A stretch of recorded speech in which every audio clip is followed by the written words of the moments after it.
Okay, we're going to go over fetal circulation today and the respiratory system and the kind of whole structures that are involved in the respiratory system and their functions and kind of how they interact a little bit. We won't be going over the diagrams, so we won't actually need colored pencils. So we'll see how this goes. We talked about circulation in general, but fetal circulation in general is different because the blood doesn't need to go to the lungs. All right. In fact, the fetus, of course, is connected to the placenta by your umbilical cord.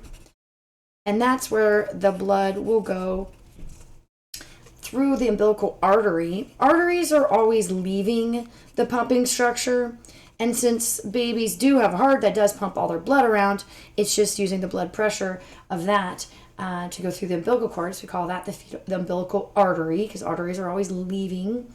And then the umbilical vein, which will return the blood from the placenta, where we get the gas exchange and nutrient exchange. So umbilical arteries carry blood, from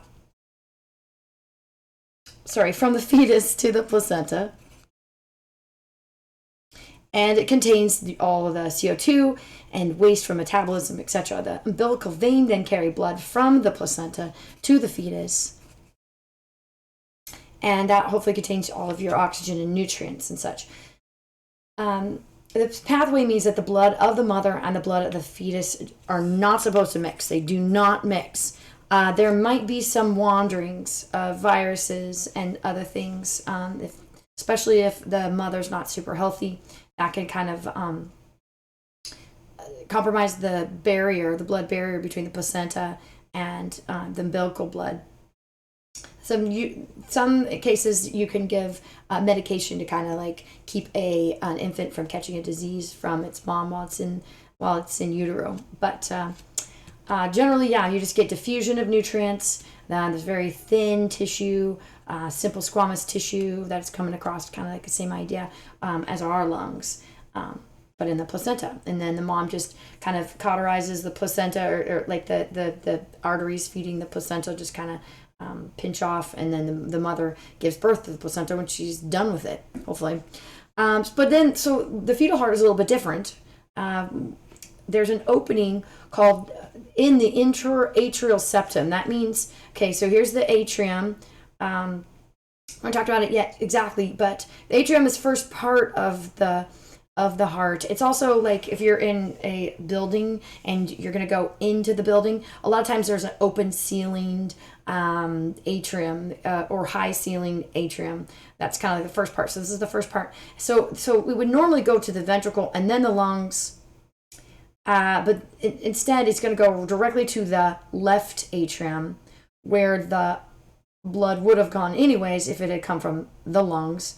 And then it's going to get pumped out through the left ventricle and the artery. So that's one way that can avoid the lungs, because remember, the lungs are collapsed and not functional yet, okay? We call this hole, by the way, in between, here's an expanded view of it, the foramen ovale, okay? So foramen, because that means hole, and I guess it's kind of oval shaped, so there you go. So here's a little kind of expanded view of it. In the muscle, there's this passageway, and it allows blood, and blood's going to circulate. I don't know why there's two arrows. Blood's going to circulate from the right side of the heart to the left side of the heart generally. So then, the blood is pumped through the body, and the infant has blood pressure. So it can move that blood from the body to the umbilical artery and get some oxygen exchange in the placenta due to that blood pressure. Okay, so we call this, by the way, yes, the foramen ovale. You can put it here. That opening, permitting some blood to flow from the right atria, like we talked about, to the left atrium. Atrium, singular, bypassing the deflated, not yet functioning lungs. Okay. There's another way, though, in case blood does get past to the ventricle, and some of it does, and it wants to go to the pulmonary artery and go to the lungs. So if it does get in here in the pulmonary artery, we actually have like a shunt that directly puts the blood into the artery to go to the rest of the body. So that's actually kind of demonstrated here. This would be blood coming from the right atrium of the heart, the right ventricle, making a V turn and going up into this pulmonary artery. And then instead of going to the lungs, which are collapsed and no good, it's going to go to the shunt and join the aorta and go to the rest of the body. Okay, so that's the ductus arteriosus. I don't know if you can see that, but let's put that here. Okay, and, sus, my bad. Ductus arteriosus. It's that short vessel permitting blood to flow from the pulmonary artery to the aorta. Remember, this pulmonary artery, because it's leaving the heart, even though it's not oxygenated blood, again, because we always call it the artery because it's more of the shape. The shape of this pulmonary artery has to be pretty tough because it's getting pressure right off of the heart. So it's an artery. That's more why we would call it that, even though it's unoxygenated. Okay, so it's leaving the heart and then back into the heart. Normally, it'd be collecting in the left atrium, and that would be the pulmonary vein that would be coming towards the heart. So the veins are always coming towards the heart. I always think of it like vein. It starts with a V. The V is kind of like an arrow, and the arrow is going towards the heart. Okay. Again, to bypass the lungs, that's why we had to have this. Now, we don't want those holes in your heart, literally, that are bypassing the lungs after the fetus has been born. At birth, then, what happens to this ductus arteriosus here is that it constricts. It's a vessel, and it's made of muscle, smooth muscle, and it gets signaling, especially to constrict and close off. So that's what's going to happen. This is going to get closed off, so then blood can get shunted to the lungs and back. The foramen ovale also closes. Okay, it's muscle, and it's going to constrict, and then the tissue is going to knit back together. And this happens right after birth. Okay, it takes the birth process, though, where it's the infant's being squeezed through the cervix, and that pressure and all the other hormones and things that are going on kind of signals the closing of those two shunts, so that the blood then has a chance to get to the rest of the body. Okay, but it kind of has to have this whole process of the birth, and that's why it's important for the infant not to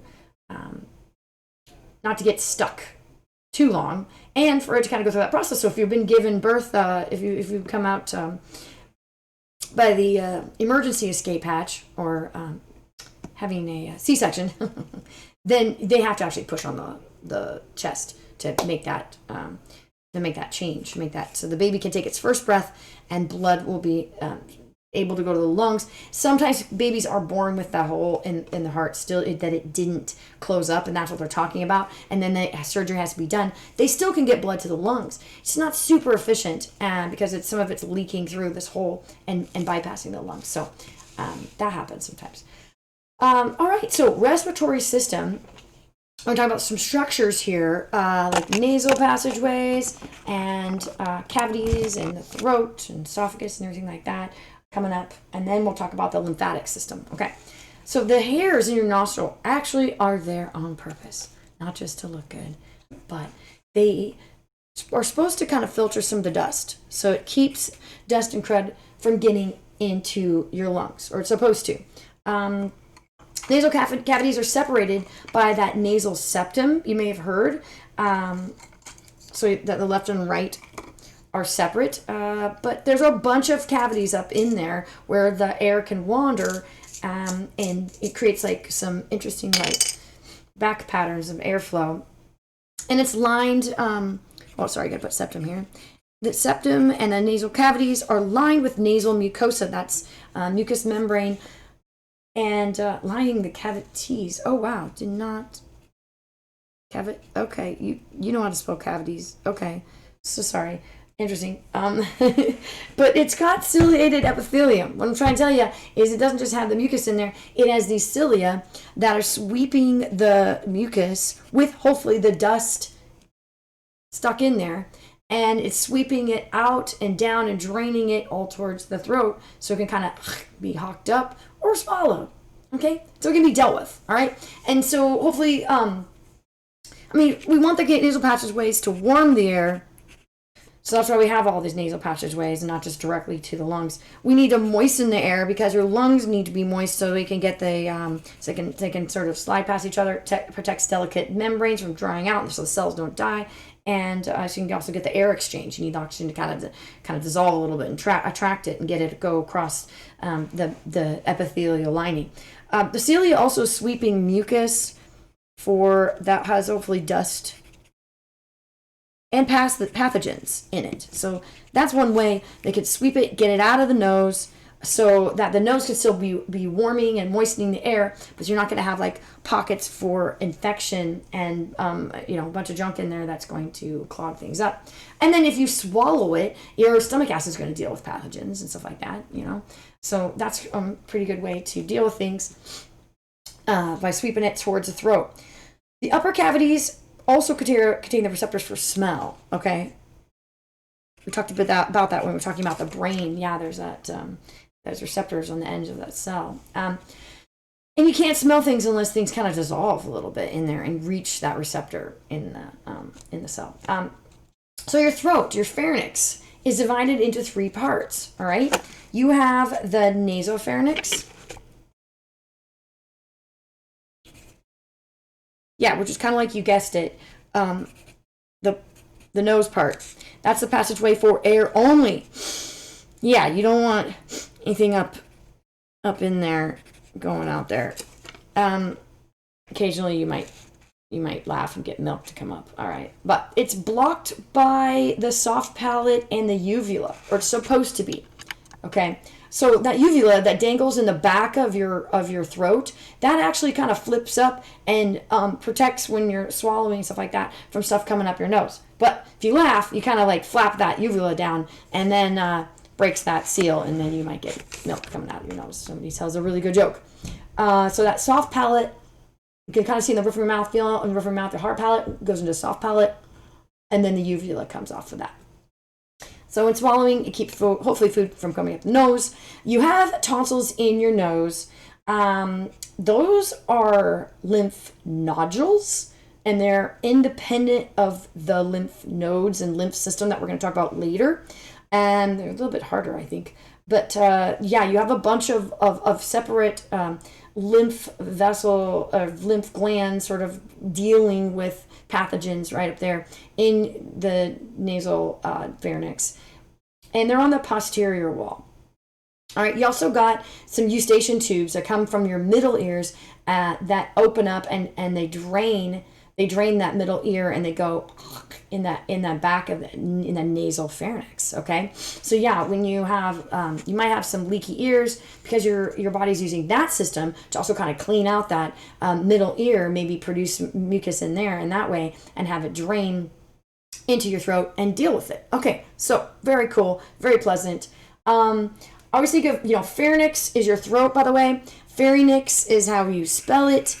Pharynx is how people say it a lot of times, but sometimes they'll say it somewhere in the middle. But I think of your pharynx. It's like your mucus is like fairy dust coming from your pharynx. Okay, pharynx. Okay, so yeah, now you know. That's what goes on in my mind. But the other part of your pharynx, you have 2 more, is the oral part. Okay, so down from the uvula, or where the uvula would protect the nasal pharynx, is the beginning of the oropharynx.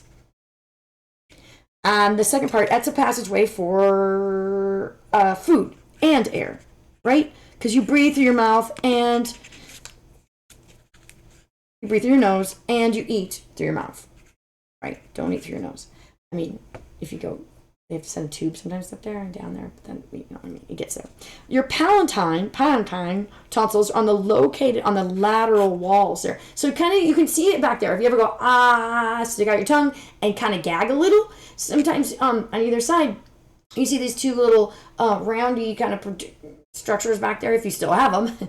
And that if you squeeze them, sometimes they'll like squirt out some of the maybe like plasma cells and junk that it's been producing to like fight off pathogens and something like that. So it's dealing with all this junk, or trying to. So that's one way to deal with pathogens in the back of your throat. The last part is a laryngeal pharynx, and it sort of starts, I want to give you specifically, it mostly starts where that epiglottis flaps over and protects your trachea. So your trachea is upper part of the trachea, and larynx, that's your laryngeal pharynx, okay? So good old Larry, la la la la la la larynx. He is the voice box. So that's where also you got your voice box. And starts where you start like differentiating where the esophagus starts, and that's where you eat, right?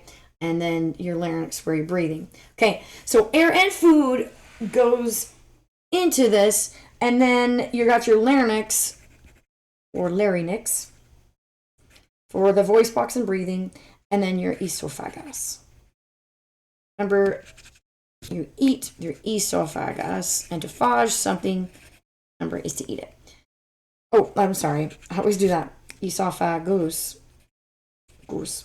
When we swallow, this part and the oral pharynx contract. So, something that helps get that food down in there, throw the food in the back, your tongue kind of helps, and that epiglottis flaps over your larynx so you can protect your breathing passageway and not inhale the food. Which you think it's kind of weird that the food has to travel over your breathing tube to get where it needs to go, and yeah, maybe that's a little bit weird, but it works because it's kind of nice. If your breathing tube is more available here, like when it's kind of convenient if you like had an allergic response and it sealed up your throat swelled up, you could do a tracheotomy and it'd be more accessible in the front, which I'll show you maybe where that could happen. So your larynx is the air passageway between the pharynx, and the trachea. Okay. Its other function is speaking. We kind of know this because it's got the vocal cords in there, right? All right, which vibrate when we exhale, putting air through it, over it, to produce speech sounds. And then we change the diameter of those vibrating part of the tube of the trachea in the vocal cords. We use muscles to do that. Remember, we have the suprahyode and the infrahyode that pull on that hyode bone, and that helps modulate. Okay, and we have like lots and lots of little tiny muscles in there that kind of also help that. The larynx is supported by a lot of cartilage, so that's what you're feeling. That's that stiff part. The largest, most anterior cartilage is the thyroid cartilage. That's in the area of and at the level of your thyroid.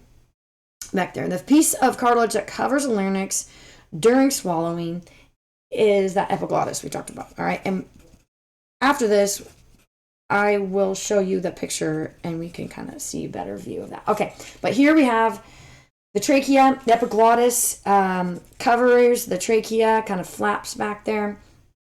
And you have the thyroid hyode membrane, I guess.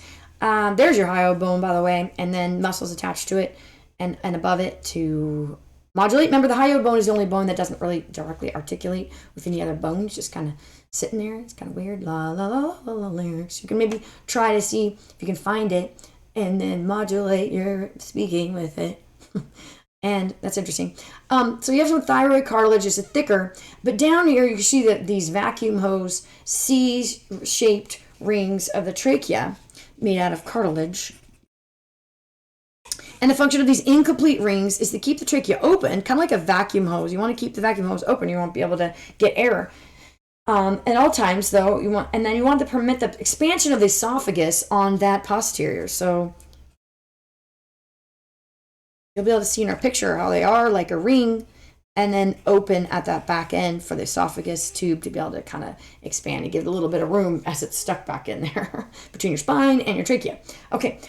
So yeah, this is the cartilage. These are the cartilage rings. So you'll notice that you might have below your Adam's apple, right below, there's kind of a notch in there. Like, it's not shown in this picture of the notch. I think it's around. That's here for me.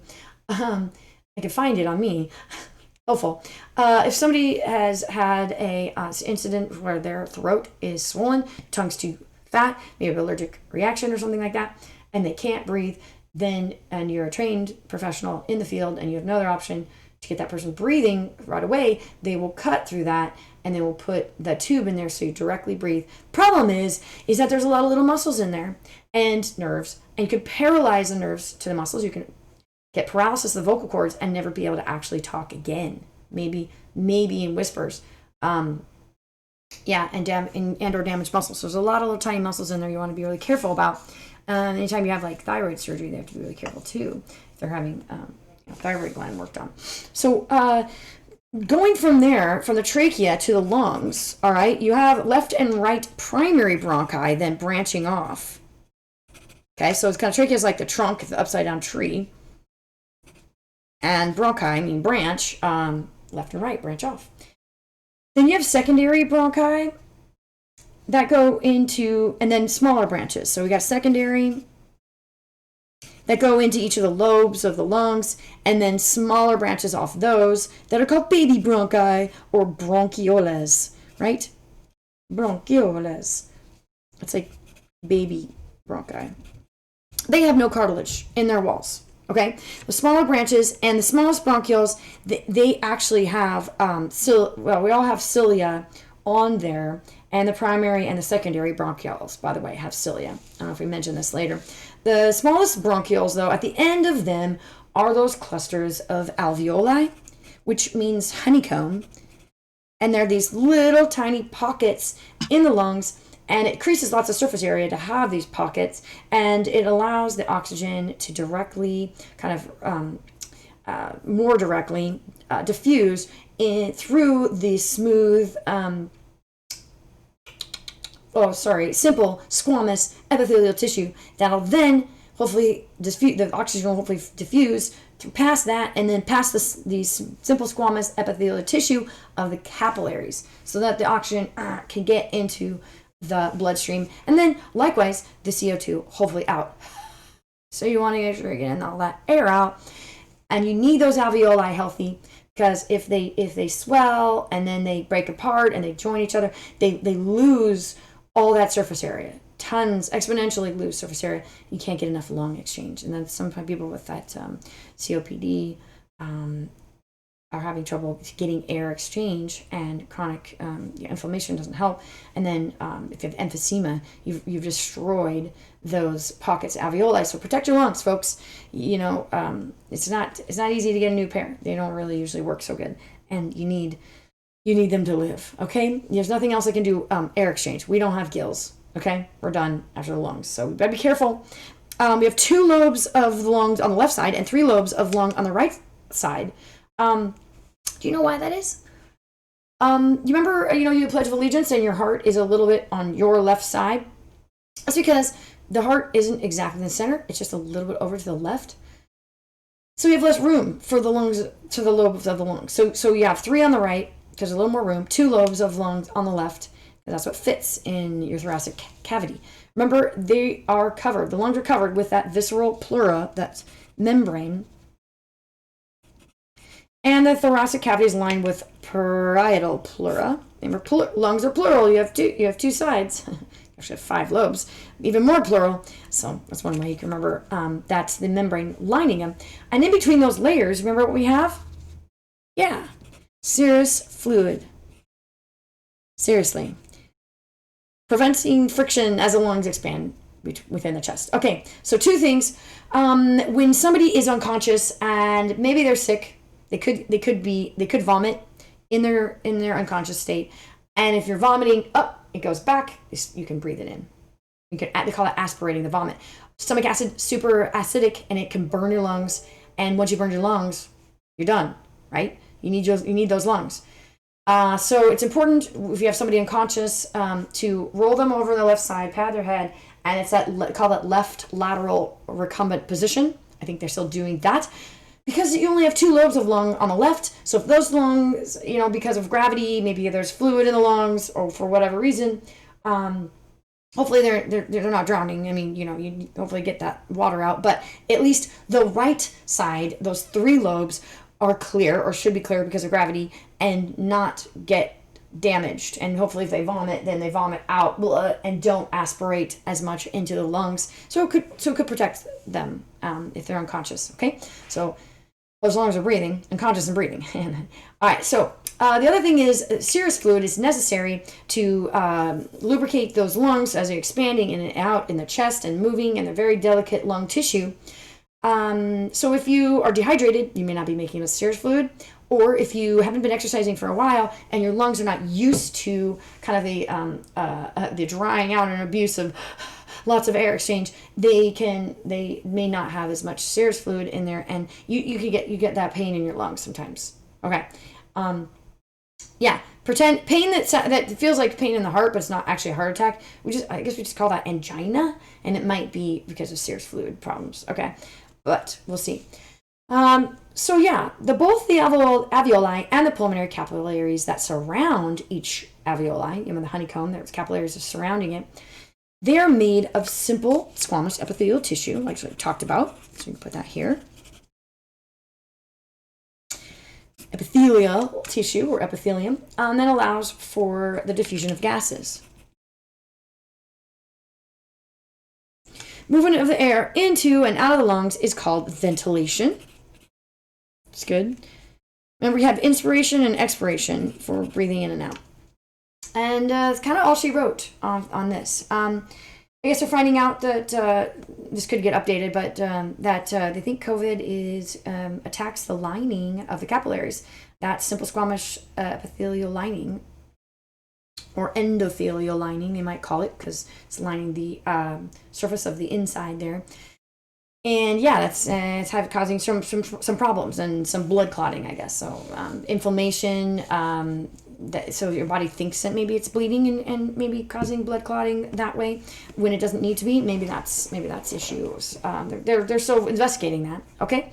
We're gonna totally switch gears, although it's related. We like to cover the lymphatic system, which is related to your immune system. We don't go in the immune system really very much in this class. But for what we do notice is that, did you know you have a whole nother set of vessels in your body that are circulating that fluid? We talked about cerebrospinal fluid that gets made by capillaries and it kind of oozes across that barrier when permeable capillaries and gets eventually sucked up after it's been traveling all over your spine and your brain, gets sucked up by some venules and in the sinuses of your brain. So this is kind of similar, but it's the rest of your body. It's interstitial fluid that is extracellular, and it needs to kind of flow and rotate because it may be having it might get a backup of toxins or metabolic product and stuff like that, or maybe some bacteria. So this is one way of keeping your body healthy. Okay, so you have these lymph vessels and lymph fluid. Lymph system is made of lymph capillaries, okay, that collect tissue fluid from intercellular spaces. Lymph then is then carried through larger lymph vessels until it's returned to the blood near the heart. And we actually cited it actually dumps into jugular veins, okay, which go right to the heart. Okay. Veins. Here we go. So in this picture, I don't know if you can see it really well. I couldn't get a better picture, I'm afraid. This is the arterioles. These are the baby arteries.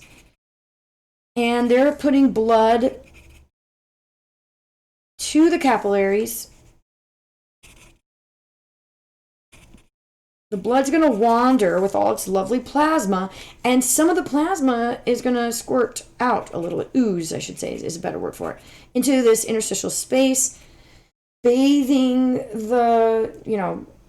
bathing some of these cells, maybe with some nutrients that they need, some glucose and junk like that. This is tissue fluid then collecting, and it's got to go somewhere. So the rest of the blood that did not get, the rest, the blood cells and the rest of the plasma that didn't migrate gets collected into the venules. All right, and then the blood flow goes to the veins and then back to the heart and picks up some more nutrients and oxygen and stuff like that. So yeah, these are supposed to be lymph vessels. I don't know if you can see it. Maybe I'm going to color it in yellow. That are picking up this plasma. It's no longer called plasma, though. It's tissue fluid when it's in the tissue area. It's between the tissue cells. But then when it gets collected in the lymph vessels, we call it lymph. Okay? So let's label these here. Lymphatic vessels. Missing the M. Okay, you see that?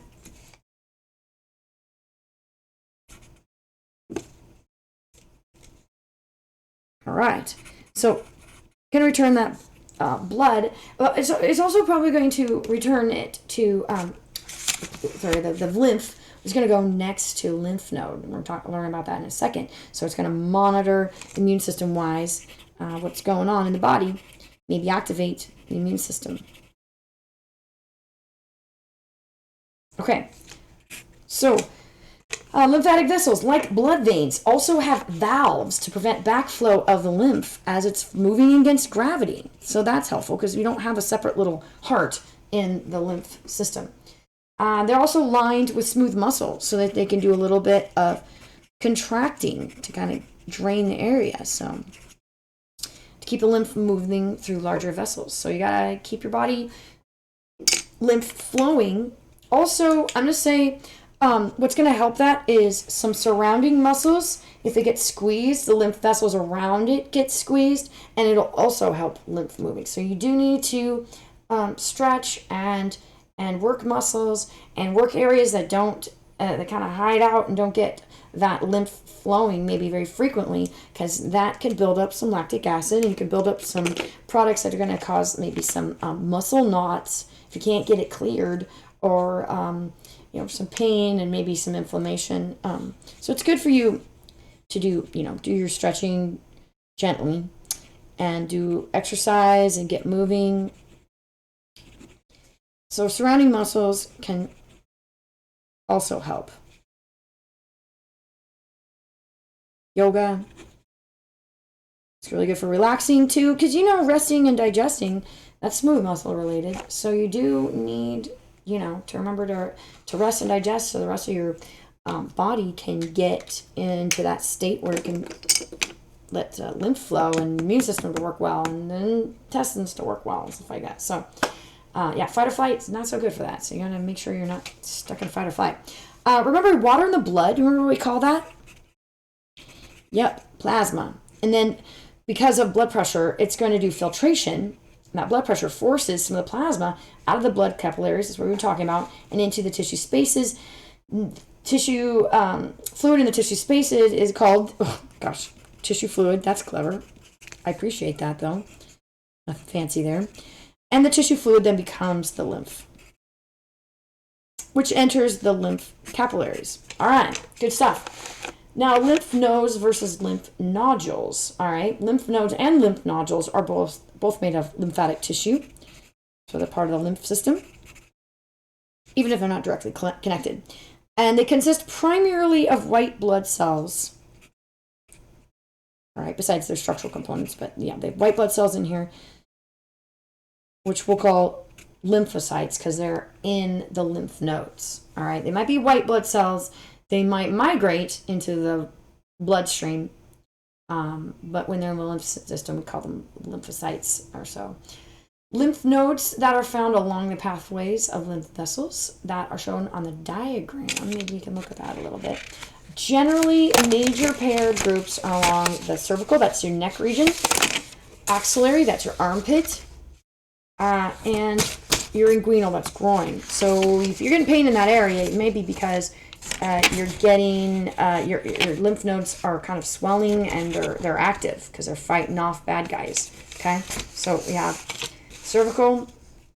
I don't know if you can see them along here, along the lymph vessels, because they're lymph nodes, so they're along lymph vessels. On the diaphragm and your spleen can be involved with this all throughout your intestines. Yeah, you need that interstitial space monitored, and the inguinal area. So you do have them dotted along your whole body. It's just the majority in concentrated in these areas. Okay, so yeah. It's good. It's good that your body's fighting off stuff. The major paired groups, their job is to destroy pathogens, of course, right? In the lymph, coming from extremities before the lymph gets returned to the blood. And remember, macrophages are going to phagocytize pathogens, all right? They break the pathogen proteins down, and then they present them on the outsides of the cells and the membranes, and then they activate B cells and T cells, and those are going to produce the antibodies that will then enter the bloodstream. And antibodies are awesome because antibodies mark bad guys. They bind to the pathogen proteins. All right, we haven't really talked about this too much, and we don't go into super in depth. Maybe you can look into that on your own if you have time. So yeah, antibodies are hopefully what your body's making against hopefully what is the viruses and bacteria. If your body's making antibodies on accident against its own tissue, then that's autoimmune. I think we talked about a little bit about it. So lymph nodules, though, those are a little bit different. They're just they're below the epithelium of all the mucous membranes and the pharynx and and tonsils in the back of the oral pharynx. Yeah, in the pharynx we call them tonsils. In the nasal pharynx we call them adenoids, right?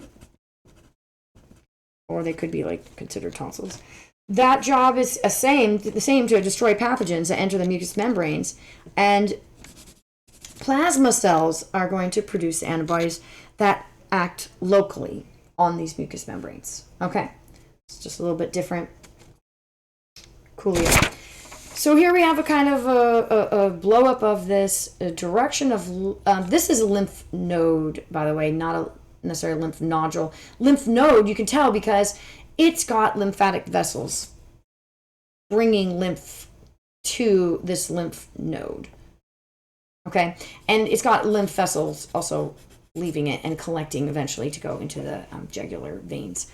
So this is just showing you kind of like also it's just a structure here for to wander in between and through here for plasma cells to then hopefully produce antibodies, and those antibodies are going to start attaching and activating so that it can destroy those pathogens. So macrophages and other things will attack those pathogens. Okay. Also, your blood vessels, will capillaries here, will go into it and out of it, kind of wander here. To me, this looks like a little bit of a miniature kidney. That's funny.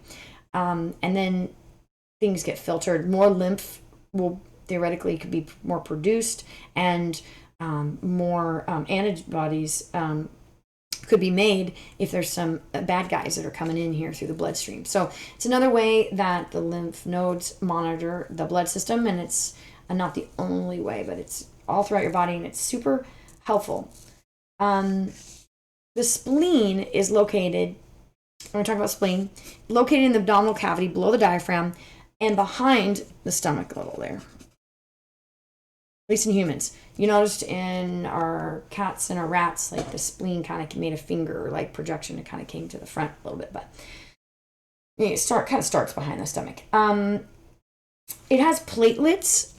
You know, your bloodstream has platelets too, but it's got extra platelets that are clotting factors that help clot, and stored in the spleen. And then when damaged, the platelets actually get removed from circulation by the spleen. Spleen also contains macrophages itself, so it's kind of like a large lymph node, too, and it phagocytizes the pathogens as well. So it's another place for your body monitor pathogens in the blood, and as plasma cells that will produce antibodies against those bad guys and mark them to be destroyed. The antibodies are going to attach to the antigens. That's what we call the marker on maybe viruses or bacteria that are the markers that say what it is. It's particular usually to that bacteria and that virus. So your cells hopefully can recognize and destroy that foreign invader by the antibody that recognizes that antigen. So that pathogen ever gets into circulation again, you've still got some antibodies being made against it, so you'll have some way to fight these pathogens easily. Macrophages of the spleen also phagocytize old red blood cells. Okay, so guys, macrophages are awesome. They also eat junk that needs to just need to get rid of it. Sometimes macrophages just eat a bacteria or virus, and then it's done because it breaks it apart and makes it destroys it. So doesn't maybe even need to make antibodies against it. But luckily, your macrophages, they're huge, by the way. They'll eat the red blood cell that's defunct, and it's like, you are not right. And it will take the red blood cell, and remember, it will form bilirubin from the heme group. That's kind of the pigment.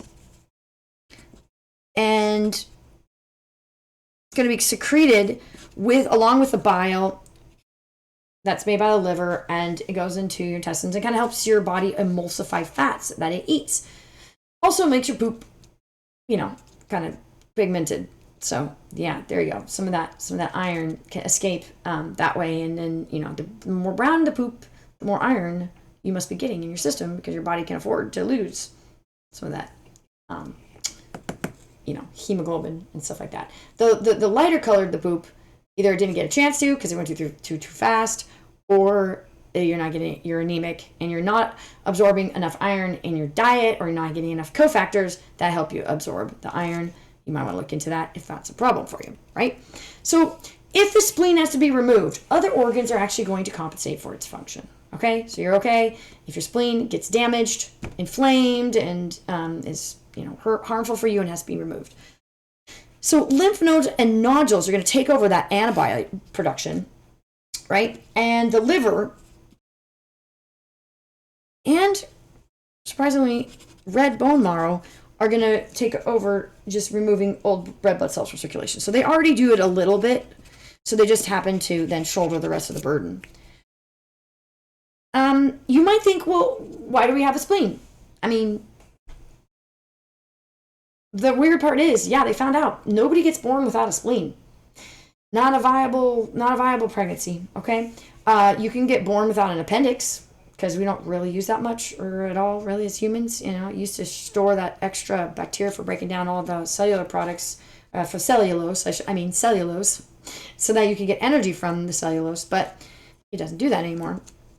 But so we found out in the spleen, in the fetus, is actually what originates the red blood cells at first. So it produces its first red blood cells before the red blood cell kind of progenitors migrate to the bone marrow, the red bone marrow. And then they start producing the red blood cells also. So that's interesting. Gotta have that. The last thing that we're going to talk about as far as this lymph system is a thymus, because it's related to the immune system and lymph, and it's a gland that's really large and most active in the fetus and children, generally 12 and under. It's just below the thyroid gland, okay, below the wibbies, and it produces lymphocytes. It's kind of on. Remember we saw it was on your heart, kind of like making like a leaf pattern, at least in the rats and the cats. So it does produce T cells, specifically, I don't know why I have T cells down there, but it produces lymphocytes. And also, hormones secreted by that thymus gland enable those T cells to participate in the recognition of foreign antigens to like soup it up, to provide extra immunity. Does it go a little overboard? I don't know. But when you're young, you haven't been exposed to as many viruses and bacteria, so you maybe don't have immunity yet. So this is sort of amp that up to be able to gain immunity from certain diseases and help your body fight it off. Once the immune system is established, this gland isn't as useful, so in adults, it shrinks back. Okay? So I guess it doesn't mean it's totally non-functional, just not as needed, okay? Your other lymph nodes are producing plenty of antigens against or antibodies against the antigens that enter your system. Immunity includes the ability to destroy pathogens, okay? But it doesn't mean that you're not sick. I mean, it might mean that you're not going to experience symptoms, or you do experience symptoms, but it just enables you to fight it off better. Your body fight it off better. So you're still getting infected, and your body still has to fight stuff off. But so hopefully it destroys the pathogens, and then remembers that type of antibody to prevent future cases, or like you don't fully get infected of these infectious diseases, or how do you say, yeah, so you can fight it off quickly before that disease has a chance to kind of like enter your cells and start doing replication and attacking in a exponential way. So remember antigens? We talked about antigens a little bit. They're chemical markers on the outsides of cells. They're embedded in the phospholipid bilayer membrane. There are two types. We have self-antigens, which your cells produce of a certain type, that are found in the membranes of your own body cells. They recognize what belongs to you. And then foreign antigens, we call them maybe non-self, so anything that's not produced by you. And they're found on things like bacteria and fungi and viruses. So, yeah, they're actually oligosaccharides. So they're like little sugar things bonded to a protein and embedded in your cell membrane. So the glycoprotein, yeah, I guess that's saccharide, and it's just like a key card that says like, hey, I'm you, don't attack me.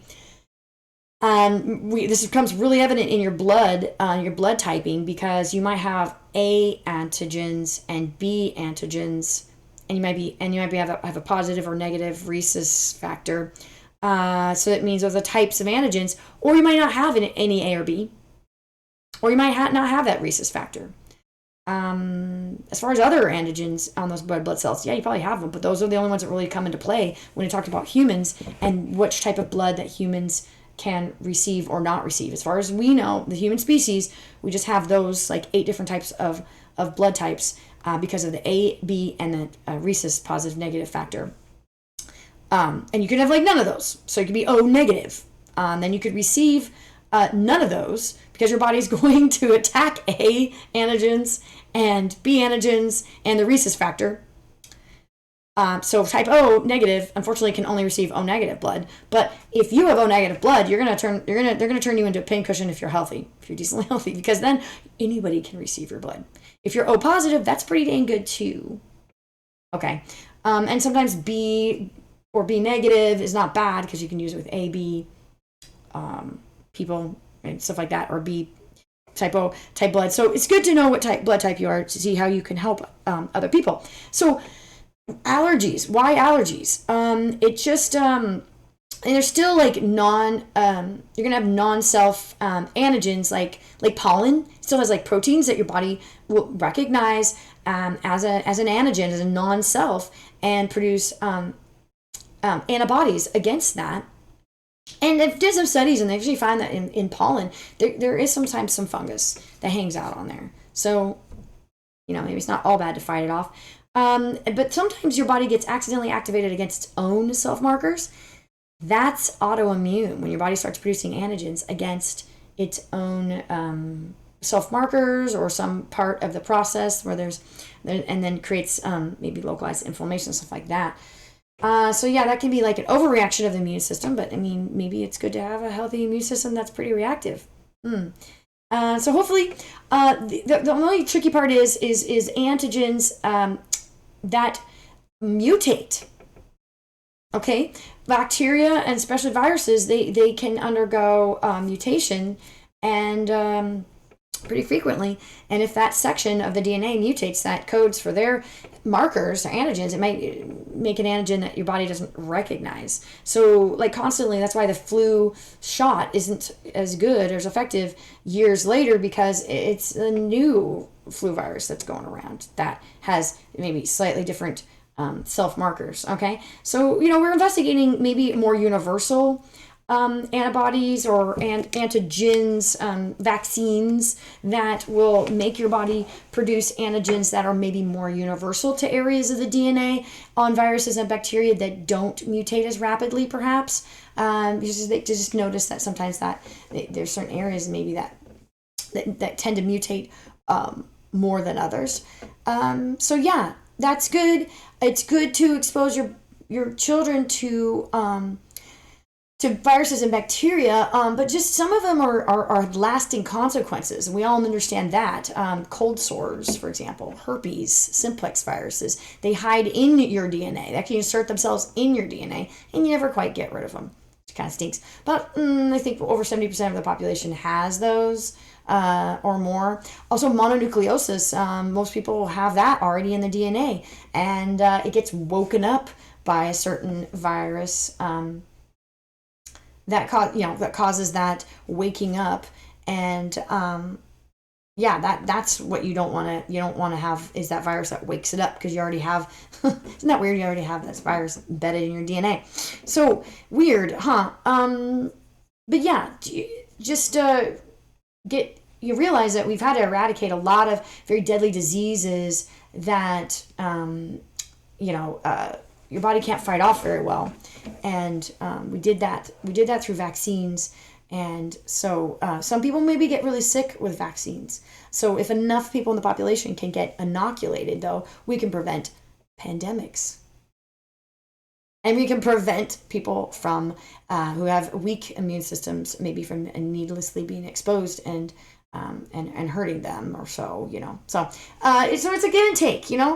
But yeah, mostly kids can usually fight things off easier, like chickenpox. You wanted to make sure you have that exposure while you're young, because if you don't, when you're an adult, it gets into your lungs, and that's lights out, right? So yeah, be safe, but realize that also exposing yourself to less viruses, just like the same like a virus, but you decreased the viral load, so you're getting less. Your body still can then produce antigens and be ready for the next attack against that virus if it had a smaller amount.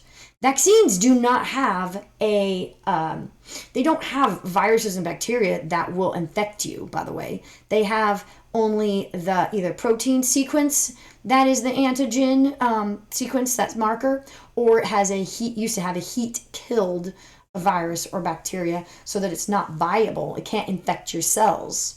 Okay, your body might get a little quote unquote sick just fighting, just creating the antibodies against that antigen. But once it does that, it should have immunity against those specific antigens. So yay, that's good. Unfortunately, you have to put in vaccines stabilizers that keep those antigens, which are proteins, and glycolipids, or glycoproteins, sorry, that keeps those molecules, the integrity of those molecules. Otherwise, if it doesn't keep its integrity and you get injected with them, they're not the same antigen shape that a viable virus and bacteria actually has. So they're just trying to keep the integrity of it. Unfortunately, maybe some people are sensitive to these chemicals that they put in there that stabilize those antigens that stabilize that vaccine. But if it's something you can survive, that's good, because you don't want to have a deadly disease, or you don't want to spread a deadly disease too. So the give and take, look at the numbers, my friends, and look at the amount of accidents from vaccines, and look at the number of of deaths for this disease. And then, you know, you got to kind of weigh your options too. If you have somebody who's really, really sick and they can't have the vaccines, maybe the immune system's not functioning properly, you know, we want to help that and help each other in that way. I'm one of those people that gets sick after I get a vaccine. But if it's important for my brothers and sisters and my job. Okay. Thank you, ladies and gentlemen. Oh, yeah, no, feel free to comment on that and stuff like that. You know, I'm really interested in your perspective and stuff like that. And remember to fact check all that you receive and hear and get, because it's important, you know, to help each other in that. Stuff just sort of flies around sometimes, you know what I mean? And yeah, life is a give and take. It's never totally just always all one thing or always one another. Sometimes you got to consider the facts and look around you and see what's there. And hopefully the science will help you get that determined of what's important and what you need to do and good choices. Anyway, have a great rest of the day. Glad we finally got this out to you. And stay tuned for some diagrams on the respiratory system and your heart and to know the flow. All right, go with the flow, my friends. Talk to you later. Bye-bye.